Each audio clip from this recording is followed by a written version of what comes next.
My mother-in-law was very clear that anyone not pitching in with household chores wasn't welcome under her roof. It seemed she expected an apology from me, maybe even a hint of regret. My husband sat next to her, a faint smirk on his face, as if he enjoyed watching me get a talking to. But, against what they might have assumed, I felt a strange calm settle over me. "Then I'll leave," I said firmly, without a trace of hesitation. In that moment, I realized it was no longer my problem to worry about their actions or attitudes. I understood that, in time, they'd have to face the consequences of their own behavior. My name is Elizabeth, and I'm 40 years old. I juggle a full-time career with the responsibilities of running our household. My husband, Andrew, and I have 3 adult children who have moved out to live their own lives. We had hoped this stage would be our time to enjoy together, but things shifted when my mother-in-law, now widowed and seeking companionship, moved in with us. Her arrival disrupted the peace that Andrew and I once shared in our home.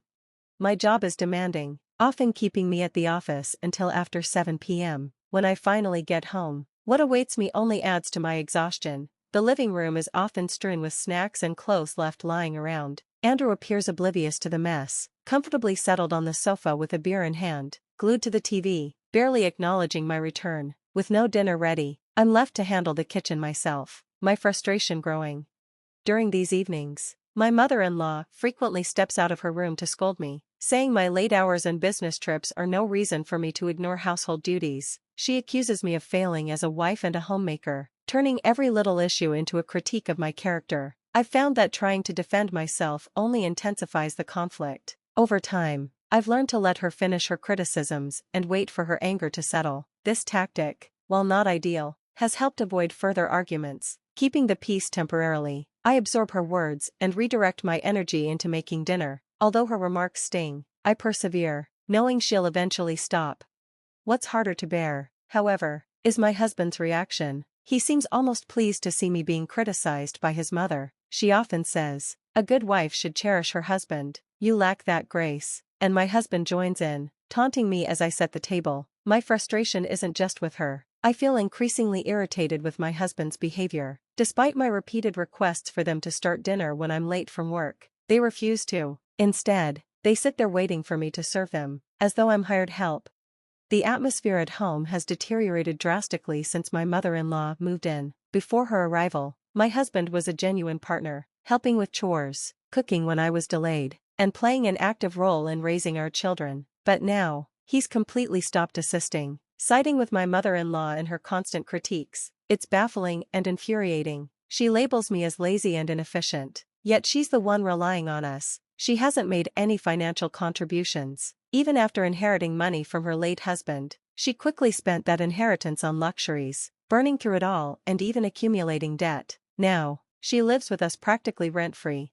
The tension started the very day she moved in. She initially promised to be considerate, even bowing deeply as a show of sincerity, but, only a day later, she reverted to her old ways, chastising me for not keeping the house up to her standards. At first, her abrupt shift seemed almost funny, but it quickly became serious. She criticized me for being too focused on work, saying it made me a poor wife. I tried explaining that my job sometimes demands late hours, but she seemed uninterested. Despite my explanations, my mother-in-law refused to listen. Instead, she suggested I work part-time at the local supermarket, as if that would somehow be more fitting. She had a rigid idea of how a daughter-in-law should behave, but had little understanding of my job's demands. Living with her became increasingly difficult. Any complaint she had, whether about our food choices or simple daily routines, turned into an issue. Even breakfast became a source of disagreement. We usually grab bread or buy lunch, but she disapproved of these habits. Although she eventually started following our routines, she did so reluctantly and with constant complaints. Dinner time became the main battleground. She insisted that dinner be served promptly at 7 p.m., with at least 3 side dishes, and expected everyone to sit down together. She claimed that normal families ate this way, but my job often kept me at work long past 7 p.m., making her demands unrealistic. Her strict expectations clashed with the reality of my professional responsibilities, which were crucial for our household's finances. She doubted the need for my job, suggesting that Andrew's income alone should be enough and implying that I worked more for personal fulfillment than financial necessity. When I sought Andrew's support, he brushed it off, saying I'd learn my lesson eventually. His refusal to defend me only deepened my frustration. It seemed he was content playing the detached husband, conveniently ignoring any role he could have in maintaining our home. This behavior only intensified my frustration. Ever since we moved in with my mother-in-law, Andrew had aligned himself with her rather than offering his support. It felt like they both enjoyed teaming up against me, treating me as though I were an outsider in my own home. Each time I tried to involve Andrew in household chores, my mother-in-law would interrupt, stating that these tasks were solely my responsibility. Disappointingly, Andrew never stood up for me. This shift in our relationship left me confused. We used to share responsibilities and work as a team. Now, however, a new pattern was emerging. I noticed Andrew smirking each time his mother criticized me. It dawned on me that he might feel uncomfortable with the fact that I earned more than him, and perhaps he resented having to do housework because of it. This realization made me question many aspects of our marriage and how different things had become since his mother moved in with us. Unable to express his frustrations directly, as he was the traditional provider, I began to wonder if he'd been quietly enjoying this arrangement from the start. When my mother-in-law moved in, she constantly questioned my role in the household, often hinting that Andrew wasn't truly the head of the family. I saw him subtly enjoying the criticisms she directed at me, exposing a side of him I hadn't fully recognized in all our years together. In the following weeks, I spent countless hours considering my options. Our once peaceful home had transformed into a place filled with tension. My mother-in-law's constant criticism was unbearable, and Andrew was becoming less supportive each day. Before she came to live with us, I had never felt this uncertain. One afternoon, while out running errands, a neighbor approached me with a surprising comment. She advised me to show more kindness to my mother-in-law. Shocked, I asked her to elaborate. She went on to say that although she didn't always see eye to eye with her own mother-in-law, she still believed in showing respect. Then, she revealed something upsetting. My mother-in-law had been telling neighbors that I was lazy and neglectful. She'd claimed that I left the house in disarray, the laundry undone, and that she was forced to do chores herself because Andrew worked late. The realization that she was painting me as a careless wife who barely managed the household was painful. I started noticing the colder, more judgmental looks from people in our community. My mother-in-law had managed to twist the truth, presenting herself as a victim dealing with a neglectful daughter-in-law. As the neighbor eyed me with disapproval, I couldn't help but feel the weight of her stories.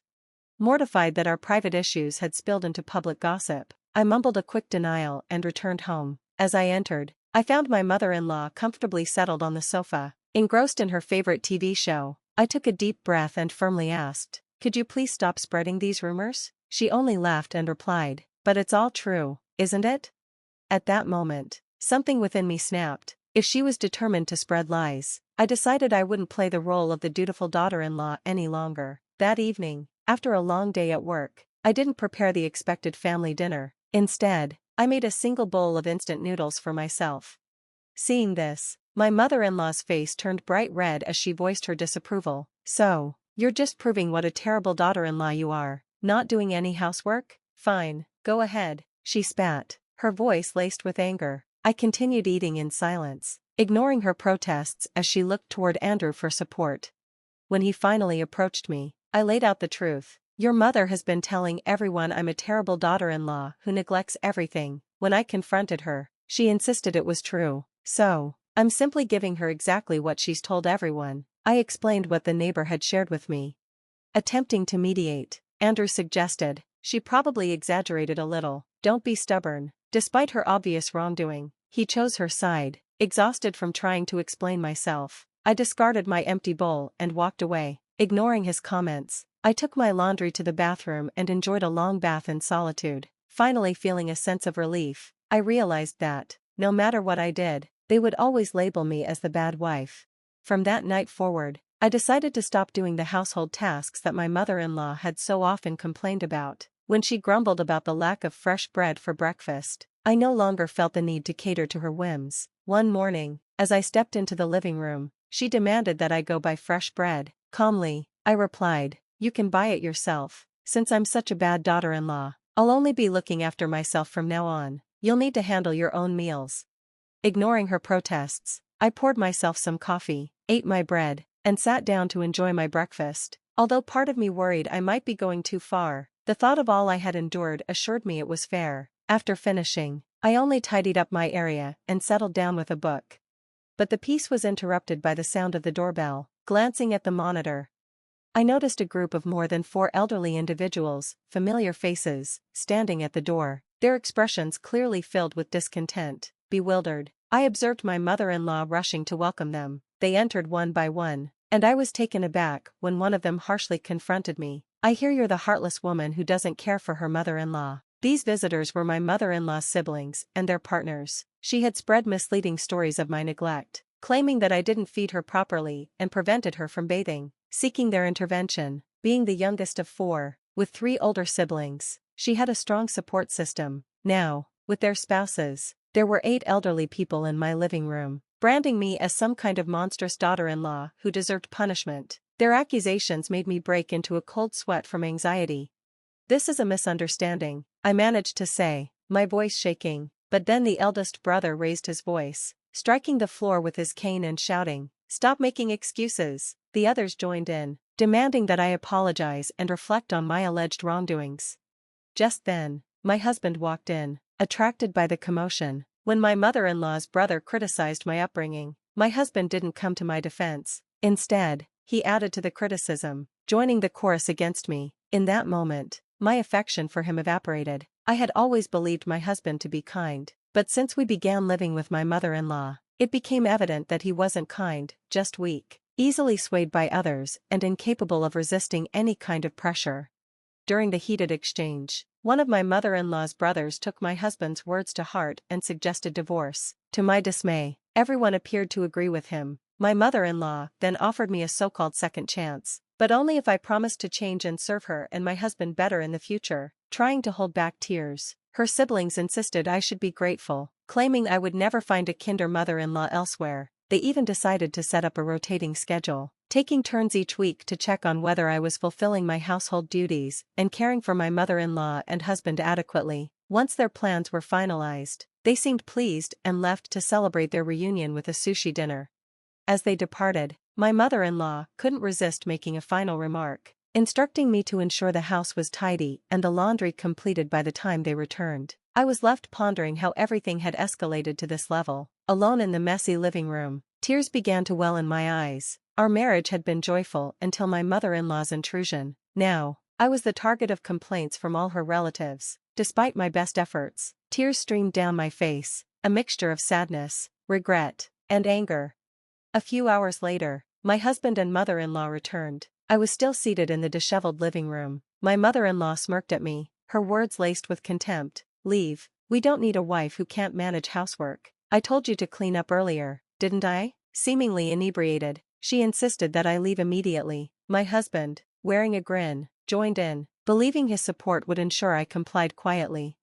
I had reached my breaking point and no longer wished to exert myself for them. "Fine, I'll go then," I replied calmly. As I stood to leave the living room, I heard my mother-in-law and husband laughing behind me, likely thinking I was just bluffing, but their reactions no longer mattered to me. I walked to my room, packed my belongings, and left the house without saying another word. About a week later, my mother-in-law called me in a panic. "Andrew says he has no money." "What does that mean?" she asked frantically. I responded with the plain truth. "Andrew makes only a third of what I do. I've been covering most of our expenses, and the house is in my name. I plan to sell it, so you'll need to leave soon." She initially thought I was joking until I encouraged her to check the bank statements in her drawer. There was silence on the other end of the line as the reality sank in. Then the pleas began. She begged me to return, apologizing and saying Andrew was lonely, but I stood firm, informing her that I would be proceeding with a divorce through my lawyer. I ended the call, disregarding her tearful apologies. With legal assistance, I filed for divorce, citing my mother-in-law's unbearable behavior and my husband's lack of support as reasons. The divorce was granted swiftly, and I even received a small settlement. When I explained the situation to my children, they were supportive, agreeing that the blame rested squarely with my husband and his mother. After the divorce, I sold the house, forcing my ex-husband and his mother to move out, staying with relatives temporarily. Their stay was short-lived, as they soon had to find a small apartment, struggling to make ends meet on his modest income. From what I've heard, they now spend their days blaming each other for their troubles. Meanwhile, my ex-husband has been sending frequent messages seeking reconciliation, claiming he has severed ties with his mother. However, I find these messages more irritating than anything and am considering blocking him to preserve my peace. Without their constant criticism, I feel liberated and ready to live life on my own terms, focusing on personal fulfillment and well-being. Thanks for watching. See you again in the next video. Stay amazed.